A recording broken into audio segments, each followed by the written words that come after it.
Jangan kehilangan harapan untuk mengejar mimpi yang kamu inginkan. Halo semuanya, nama saya Michael. Selamat datang di channel saya, Sikutu Buku. Kali ini saya akan membahas kisah inspiratif dari Sundar Pichai, CEO dari Alphabet dan Google.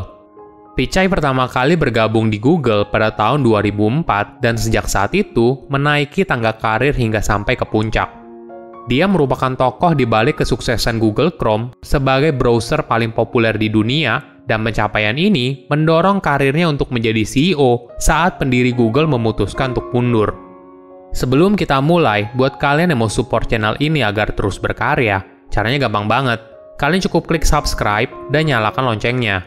Dukungan kalian membantu banget supaya kita bisa rutin posting dan bersama-sama belajar di channel ini. Pichai, dengan nama lengkap Pichai Sundararajan, lahir pada tahun 1972 dan dibesarkan di Chennai, India. Ayahnya adalah seorang insinyur listrik dan ibunya merupakan seorang stenografer sebelum dia dan adiknya lahir. Dia dibesarkan dalam keluarga yang sederhana. Sewaktu kecil, Pichai dan saudara laki-lakinya harus tidur di lantai di ruang tamu karena keterbatasan ruangan di rumah mereka. Seperti halnya keluarga kelas menengah India pada masa itu, bahkan untuk beli sepeda motor, ayahnya harus menabung selama 3 tahun. Pichai juga dibesarkan tanpa banyak akses teknologi. Keluarga mereka tidak punya telepon putar hingga umurnya 12 tahun. Ada kisah yang unik antara Pichai dan teknologi. Pichai kecil harus bepergian rutin ke rumah sakit untuk mengambil hasil tes darah ibunya. Perjalanan ini menghabiskan waktu 1 jam 20 menit menggunakan bus umum. Sesampainya di sana, Pichai masih harus mengantri 1 jam lagi. Sudah begitu, seringkali dia diberikan kabar kalau hasil tes darah ibunya belum siap. Hingga akhirnya, 5 tahun kemudian, keluarga mereka baru mampu membeli telepon putar. Teknologi ini mengubah hidupnya. Saat itu, Pichai hanya butuh waktu 10 menit menelpon rumah sakit untuk bertanya soal hasil tes ibunya tanpa harus menunggu begitu lama untuk mengetahui apakah sudah ada hasil atau belum. Selain telepon, pengalaman Pichai lainnya dengan teknologi yaitu saat keluarganya mampu membeli kulkas setelah sekian lama. Dia melihat hidup ibunya berubah. Saat itu, ibunya tidak perlu lagi harus memasak setiap hari dan bisa menghabiskan lebih banyak waktu dengan anak-anaknya. Inilah yang membuat Pichai sadar kalau teknologi mampu mengubah hidup manusia, karena dia merasakan sendiri keajaiban dari teknologi. Dari kecil, Pichai memang punya bakat dalam hal angka. Keluarganya juga sudah menyadari kepandaian Pichai sejak kecil. Dia mampu menghafal banyak nomor telepon dan keahlian ini mengejutkan banyak orang. Keluarganya baru sadar saat Pichai mampu mengingat setiap nomor telepon yang pernah dipanggilnya melalui telepon putar. Terkadang, dia masih memamerkan keahlian ini saat meeting.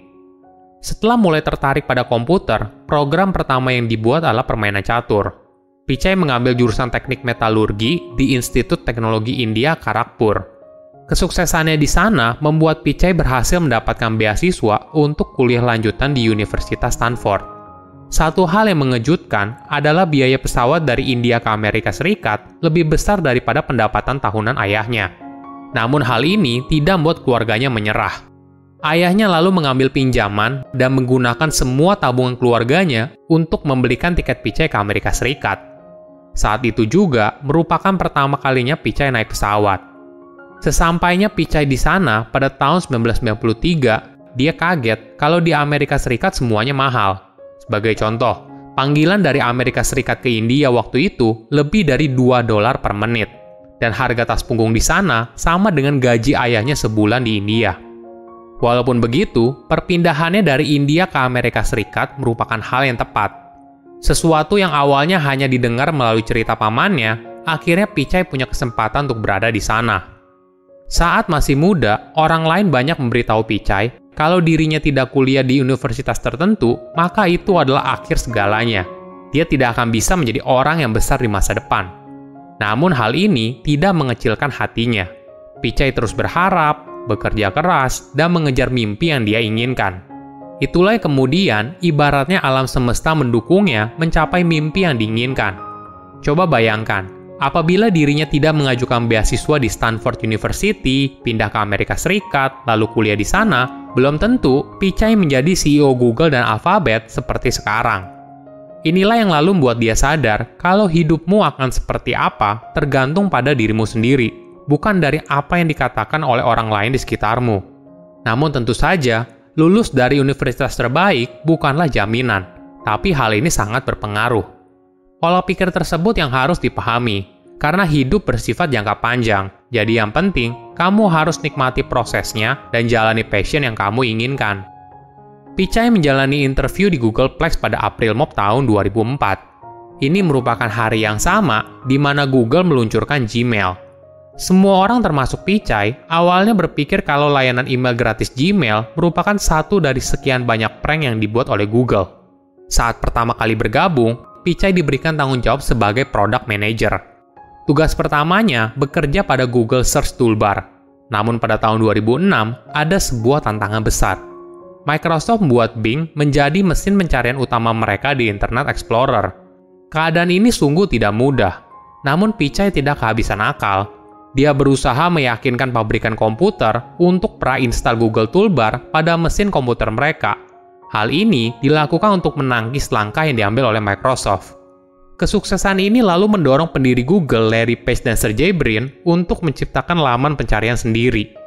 Hasilnya, Google Chrome lahir sebagai jawaban dan menjadi salah satu mesin pencarian yang paling sering dipakai hingga saat ini. Sebagai seorang pemimpin, Pichai dikenal sebagai pribadi yang lebih fokus pada hasil daripada pribadi yang suka cari perhatian. Karakter inilah yang membuat Pichai disukai oleh atasan, rekan kerja, dan timnya. Bahkan seorang karyawan Google menulis di Quora kalau secara harafiah, Pichai dipuja dalam perusahaan. Pichai juga dikenal sebagai karyawan Google yang setia. Walaupun tidak jarang, dia ditawarkan posisi lebih tinggi di perusahaan teknologi lain seperti Twitter beberapa kali. Pichai juga sering disebut sebagai penerjemah dari co-founder Google, Larry Page. Dia mampu memahami visi dari Larry dan menerjemahkannya kepada seluruh anggota tim. Ini bukan keahlian yang mudah. Dalam sebuah surat, Larry mengatakan kalau Pichai merupakan pribadi yang mampu melihat apa yang ada di depan dan mengerahkan semua anggota tim untuk bergerak menuju ke sana. Dia juga masih ingat apa yang pernah dikatakan oleh Larry kepada dirinya. Buatlah target yang sangat tinggi dan kamu mungkin akan gagal beberapa kali dalam proses tersebut. Itu adalah hal yang wajar. Namun, jika kamu mengerjakan hal yang benar-benar sulit, hal itu jauh lebih baik. Karena ibaratnya, kamu tidak memiliki kompetitor. Sainganmu yang lain sibuk mengerjakan sesuatu yang tidak sesulit yang dirimu kerjakan. Akhirnya, walaupun kamu gagal, kamu sudah mengerjakan jauh lebih baik karena menjalani proses yang berbeda daripada orang lain. Kesuksesan Google Toolbar dan Google Chrome membuat Pichai diberikan tanggung jawab lain yang lebih besar. Pada tahun 2013, dia diberikan tanggung jawab untuk mengembangkan divisi Android. Pichai juga diberikan tanggung jawab yang lebih besar lagi pada tahun 2014. Dia bertanggung jawab di hampir seluruh produk Google, termasuk pencarian, peta, Google+, iklan, dan sebagainya. Ibaratnya, dia merupakan orang kedua tertinggi di perusahaan.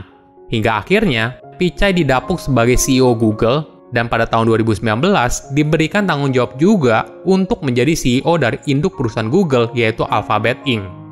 Kesuksesan Pichai dari seorang anak India yang sederhana, kemudian menjadi CEO dari salah satu perusahaan paling bergengsi di dunia, merupakan sebuah inspirasi. Bahkan di negara asalnya, Pichai seringkali dilihat sebagai seorang pahlawan, karena dirinya melakukan apa yang diimpikan banyak orang di negaranya. Jangan berhenti berharap dan mengejar mimpi yang kamu inginkan. Hingga suatu hari, alam semesta mendukungmu mencapai apa yang kamu inginkan dalam hidup. Silahkan komen di kolom komentar pelajaran apa yang kalian dapat ketika tahu informasi ini. Selain itu, komen juga mau tahu informasi apa lagi yang saya review di video berikutnya. Saya undur diri, jangan lupa subscribe channel YouTube Sikutu Buku. Bye-bye.